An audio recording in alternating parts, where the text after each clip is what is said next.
बिहार में यात्रा पे निकले हुए हैं। निषाद आरक्षण संकल्प यात्रा और सरकार बनाओ अधिकार पाओ, ये यात्रा पे निकले हैं 1 अक्टूबर से ही। पूरे बिहार में 38 जिला में रात्रि विश्राम है और ये यात्रा जो है 2 अक्टूबर 2025 तक चलने वाली है। पूरे 1 साल का यात्रा है। ये 3 चरण में यात्रा है। पहले चरण में रात्रि विश्राम करके पार्टी कैडर को मजबूत करना और उसके बाद का कार्यकर्ता सम्मेलन करना और उसके बाद निषाद सम्मेलन करना। 3 चरण में है और 1 साल तक ये यात्रा चलते रहेगा। और हमारा मानना है कि सरकार बना के अपने अधिकार लेना है। हमारी लड़ाई है निषाद समाज को आरक्षण जब दिल्ली में है, जब बंगाल में है, तो बिहार में क्यों नहीं, इसके लिए हम लोग लड़ाई लड़ रहे हैं। और आपने अभी पार्टी दल हमने बना लिया है, मजबूती से इंडिया गठबंधन के साथ है। तो निश्चित तौर पे हम लोग ऐसी लड़ाई लड़ेंगे कि अगला सरकार हम बनाएंगे और जब सरकार बनेगा तो निश्चित तौर पर उस पर गरीब, पिछड़ा, दलित हर लोगों का आवाज़ होगा। क्योंकि हम लोग लालू प्रसाद आदरणीय लालू प्रसाद यादव जी के विचारधारा को लेके चलने वाले लोग हैं। हम लोग जिसको कहीं पे मौका नहीं मिलता उनको उठाकर कुर्सी पे बैठाने वाले लोग हैं। हर जाति वर्ग को सम्मान देने वाले लोग हैं। हम किसी के साथ ईर्ष्या रखने वाले जाति धर्म के लोग नहीं हैं। हम किसी को पीछे करने वाले लोग नहीं हैं। हम अपना हक अधिकार हमें चाहिए और दूसरे का भी हक अधिकार उनको देना हमारा कर्तव्य और फर्ज बनता है। तो इसके लिए पार्टी को मजबूत करने के लिए उतरे हुए हैं मैदान में, ताकि अगली सरकार बने। तेजस्वी प्रसाद यादव जी के नेतृत्व में बिहार में सरकार हम बनाएं, उसमें निषाद का बेटा डिप्टी सीएम हो, सरकार में हमारे भागीदारी हो, सरकार में हिस्सेदारी हो और सरकार में भारत के संविधान के दायरे में रहकर हर लोगों के लिए न्याय करे।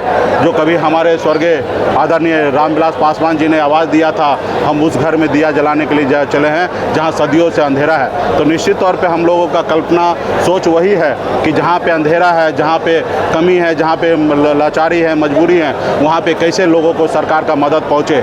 आज सरकार में है, जिनकी सरकार है उनकी अपनी है। आज देखिए नरेंद्र मोदी जी 10% आरक्षण EWS लागू किए, हमें विरोध नहीं है कि वो लागू किए। निश्चित तौर पे अगर उनको एहसास हुआ कि सामान्य वर्ग में हमारे भाई गरीब है, पिछड़ा है, उनको आगे लाने के लिए 10% आरक्षण देना चाहिए, तो निश्चित तौर पे उन्होंने पॉलिसी बनाए। लेकिन वो और भी देखने की आवश्यकता है। बहुत सारे जाति धर्म के लोग जो हैं वो बहुत पीछे रह गया है। आज निषाद समाज जैसे लोग पीछे रह गया। आज सरकार का पॉलिसी हमारे प्रति भी होना चाहिए कि निषाद का भी आरक्षण दे। लेकिन आज हम कई सालों से लड़ाई लड़ रहे हैं, लेकिन हमारा सुनने वाला कोई नहीं है। तो ये कब होगा? जब हमारी अपनी सरकार होगा, हमारे विचारधारा की सरकार होगा, हमारे सहयोग से सरकार होगा, तो निश्चित तौर पे भारत के संविधान में के दायरे में रहकर हम आरक्षण लागू करेंगे। तो आज इसके लिए हम लोग मजबूती से पार्टी को मजबूत करने के लिए आज बेगूसराय जिला आए हैं और जिला में पार्टी के नेतागण भव्य स्वागत किए। बड़े संख्या में पार्टी के नेतागण, कार्यकर्तागण यहाँ पे आए हैं और बूथ स्तर पे पार्टी कैसे मजबूत हो उस पर हम लोग काम करेंगे। विधानसभा में उपचुनाव होने क्या भूमिका आपकी रहेगी? हमारे इंडिया गठबंधन से वहाँ पे हमारे 4 कैंडिडेट हमने उतारा है और मजबूती से हमारे पार्टी के लोग वहाँ पे मजबूती से काम कर रहे हैं और हम लोग भी वहाँ पे प्रचार और चर करेंगे और चारों के चारों सीट जीतेंगे और आगामी जो विधानसभा चुनाव होगा उसमें मैक्सिमम सीट जीतेंगे। प्रशांत किशोर भी इस चुनाव में अपना उम्मीदवार ने यहाँ 2 उम्मीदवार को बदला भी गया है, कितना फैक्टर होता है? देखिए, उम्मीदवार जी को बदले हैं और कहते हैं हम रणनीतिकार हैं। उनको ये भी नहीं पता है कि राज्य का वोटर जो है वो राज्य में चुनाव लड़ेंगे। देश का चुनाव के लिए देश का वोटर होना ज़रूरी है। तो आज उनको कैंडिडेट बदलना पड़ा और पूरे बिहार में हज़ारों लोगों को एम्प्लॉय बना के काम करा रहे हैं। राजनीति जो है वो एम्प्लॉय के बेस पे राजनीति नहीं चलने वाला है। अगर ऐसा होता तो अडानी अंबानी भी राजनीति में उतर कर पूरे देश में हर ब्लॉक में, हर पंचायत में एक एम्प्लॉय को खड़ा करके और देश का प्रधानमंत्री बन सकते हैं। लेकिन ऐसा नहीं है। चुनाव जो होता है वो विचारधारा का होता है। सबसे पहले प्रशांत किशोर जी बताएं कि उनका विचारधारा क्या है। आज भी वो सबके साथ है। आज कांग्रेस के साथ भी हैं, कह रहे हैं लेफ्ट के साथ भी हैं, वो भारतीय जनता पार्टी के साथ भी है। आज महाराष्ट्र में चुनाव है, वहाँ पे भी उनका देख रेख है। 2024 में चुनाव है, आपने देखा कि किस तरीके से पूरा मीडिया में जाकर बीजेपी के लिए फील्डिंग किए थे। तो वो आज बड़े बड़े कॉर्पोरेट घराना से चंदा लेकर और वो काम कर रहे हैं ताकि आने वाला समय में सोचते हैं कि पावर में आके बड़े बड़े कॉर्पोरेट घराना को हम आगे पहुँचा देंगे। उन्होंने बिहार के और देश की राजनीति में बाजारीकरण कर दिए।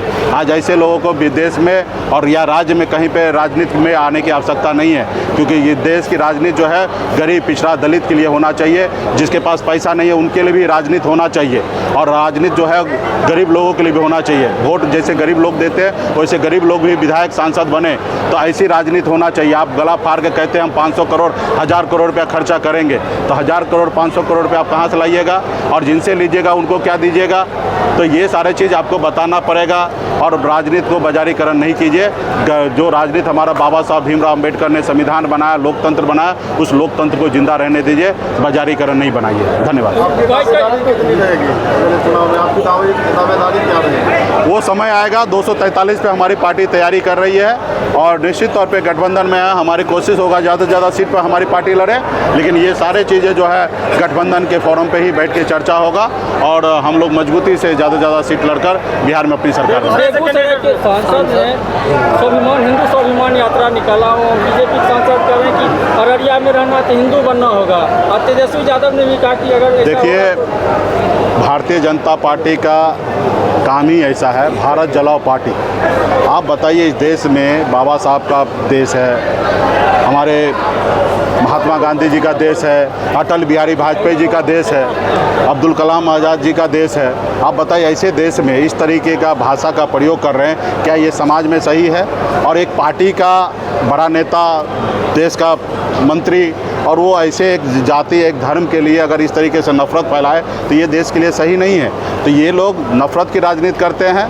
आप बताइए, 83% हिंदू, आज उनको सोचना है, आपका देश आपका है, राज कर रहे हैं, आपकी भारतीय जनता पार्टी का पिछले 15, 14 से 11 साल से सरकार है, उसके बाद भी आप इस तरीके से, ये लोग कुछ नहीं, नफरत फैलाने वाले लोग हैं, देश में दंगा कराने वाले लोग हैं, और ऐसे लोगों को कोई वजूद नहीं है।